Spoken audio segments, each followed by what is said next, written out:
Ama-ama nga gitumbok nga suspitsado nga miamong-among ug mipatay sa 17 anyos nga stepdaughter napugos lang pagtahan tungod sa mga tao nga giingong gustong mopatay kaniya. Tungsaran pinaagi niining report. Napugos pagtahan sa ikaugalingon sa kapulisan si Mitchell Diego human mahug sa bungaw sa barangay Ilaya sa lungsod sa Tayasan tungod sa gingong paggukod kaniya sa armadong mga tao. Samdan ang nagkalain-laing bahin sa iyang lawas ug ang mga tanod na sa barangay Ilaya ang miluwas kaniya. Kay dili naman makalihok, mitahan na ang sospek ug miangkon nga siya ang mipatay sa 17 anyos niyang anak-anak o stepdaughter nga si Anne Jane de la Cruz. Apan gihimakak hinuon sa suspitsado nga gilugos niya ang biktima.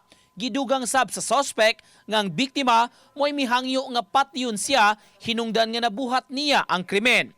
Butang nga iyang gibasulan. Sa investigasyon sa kapulisan, ang biktima nagbantay sa iyang inahan sa ospital. Gingong gidala sa suspitsado ang biktima aron mangitag kwarta nga ibayad sa giabunong dugo sa inahan sa biktima nga operahanan. Apan giingong gidala sa hilit nga dapit sa barangay Kaidyokan, Valencia ang biktima ug didto na giingong giamong-amungan o gipatay. Giangkon sa suspitsado nga adik siya sa gidiling drogas. Ipa-autopsy ang patayng lawas sa biktima aron masuta kung nalugos ba kini sa ama-ama nga suspitsado. Pasakaan og kasong rape with homicide si Diego. Wala na ako na siya lugusa, sir. Mismo among duha nakagustuhan. Di, actually sir, ang Tayasan mo ni-inform na mo nga regarding siya iyang i-admit ba nga krimen.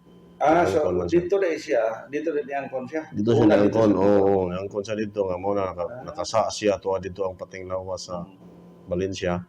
Uban ni Clans Gabutin og Rod Prado, Nico Sereno, GMA Regional TV Live.